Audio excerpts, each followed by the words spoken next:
வணக்கம் சார். என்னுடைய பெயர் வழக்கறிஞர் குமார் நடராஜன். நான் சகோதரர் அண்ணாமலை அவர்கள் ஆரம்பித்திருக்கக்கூடிய வி த லீடர்ஸ் என்ற அமைப்பில் இருந்து பேசுகிறேன். குரோமேட் பகுதியிலிருந்து பேசுகிறேன். நேற்றைய தினம் நம்முடைய தமிழக அமைச்சராக இருக்கக்கூடிய மாண்புமிகு திரு சரத்குமார் அவர்களால் திறந்து வைக்கப்பட்டுள்ள பல்லாவரம் பாலத்திற்கு கீழே அமைக்கப்பட்டுள்ள இந்த பார்க், அதாவது பூங்காவானது நேற்றைய தினம் அமைச்சர் திறந்திருக்கிறார் என்ற அடிப்படையில் இன்றைய தினம் காலை நாங்கள் சுற்றி பார்ப்பதற்காக வந்தோம்.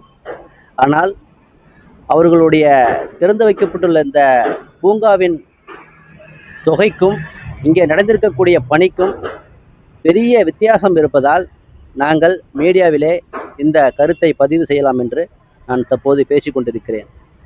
கடந்த ஆட்சி காலத்தில் இந்த பூங்காவுக்கான பட்ஜெட்டாக 2,16,00,000 ஒதுக்கி இந்த பணி துவங்கப்பட்டுள்ளது. தற்போது தாவேக ஆட்சி வந்த பிறகு அந்த பணியை வேகமாக முடித்து இப்பொழுது அமைச்சரால் திறந்து வைக்கப்பட்டுள்ளது.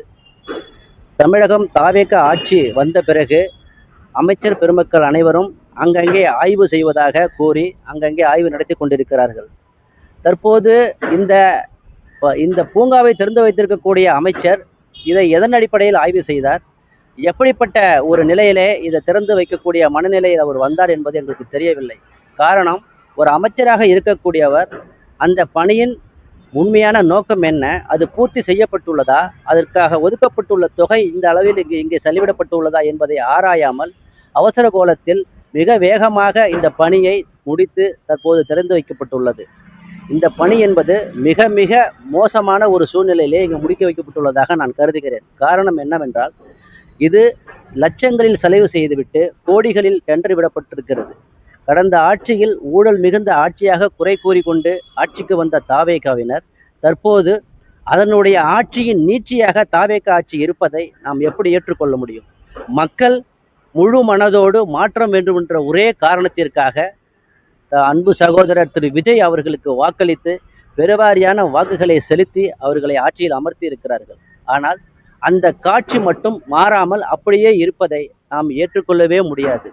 இந்த பூங்காவிற்கான பட்ஜெட் ஒதுக்கப்பட்டதிலிருந்து, டெண்டர் விடுபட்டதிலிருந்து அனைத்தையும் ஆய்வு செய்து அவர்களுடைய முழுமையான பணி என்பதை ஆய்வு செய்து இந்த தாம்பரம் மாநகராட்சி கமிஷனர் உள்ளிட்ட முக்கிய அதிகாரிகள் இதில் தலையிட்டு இந்த பணியினுடைய முழு விவரத்தையும் வெள்ளை அறிக்கையாக வெளியிட வேண்டும் என்று எங்களுடைய கோரிக்கையாக நாங்கள் வைக்கிறோம். அப்பொழுதுதான் இதனுடைய உண்மை நிலை என்ன என்பதை பொதுமக்கள் தெரிந்து கொள்ள முடியும். பொதுமக்களுக்கும் ஒரு வேண்டுகோளாக நாங்கள் வைப்பது என்னவென்றால், அருகில் உள்ள பொதுமக்கள் அனைவரும் இங்கே இருக்கக்கூடிய இந்த பூங்காவை நீங்கள் சுற்றி பார்க்க வேண்டும். 2,16,00,000 இதுக்கு செலவிடப்பட்டுள்ளதாக இந்த அரசு அறிவித்திருக்கிறது. மனசாட்சி உள்ள எந்த ஒரு நபராக இருந்தாலும் கூட அதை ஏற்றுக்கொள்ள மாட்டார்கள்.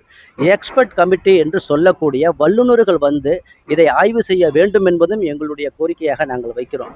எனவே தயவு செய்து மக்கள் நம்பி வாக்களித்த உங்களுக்கு நீங்கள் மக்களுக்கு திருப்பி செலுத்தக்கூடியது ஒரு நேர்மையான ஆட்சியும் ஊழலற்ற ஆட்சியும் நீங்கள் கொடுக்க வேண்டும் என்பதற்குத்தான். அதை செய்வீர்கள் என்று நாங்கள் நம்புகிறோம். இது போன்ற ஒரு செயல் தொடர்ந்தே ஆனால் நிச்சயமாக கடந்த ஆட்சிக்கும் இந்த ஆட்சிக்கும் எந்த விதமான வித்தியாசத்தையும் மக்கள் பார்க்க போவதில்லை என்பது உறுதியாகிறது. நன்றி. காமாட்சி அவர்கள் அவங்க தொகுதியில் வர இந்த இடம் அவங்களாச்சும் இதை ஆய்வு செஞ்சிருக்காங்களா? இந்த அமைச்சர் பக்கத்து தொகுதி தாம்பரம், அவர் சிறப்பு அழைப்பாளராக திறந்திருக்காரு.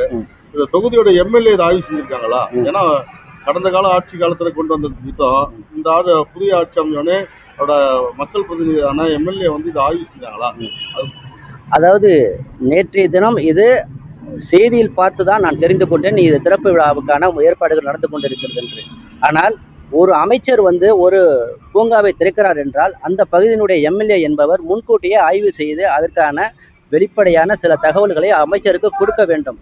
ஆனால் நம் பகுதியுடைய எம்எல்ஏ அவர்கள் இதை ஆய்வு செய்தார்களா என்று எனக்கு தெரியவில்லை. அப்படி செய்தார்கள் என்றால் என்ன மாதிரி ஆய்வை அவர் மேற்கொண்டார்கள் என்பதையும் அவர் தெளிவுபடுத்த வேண்டும்.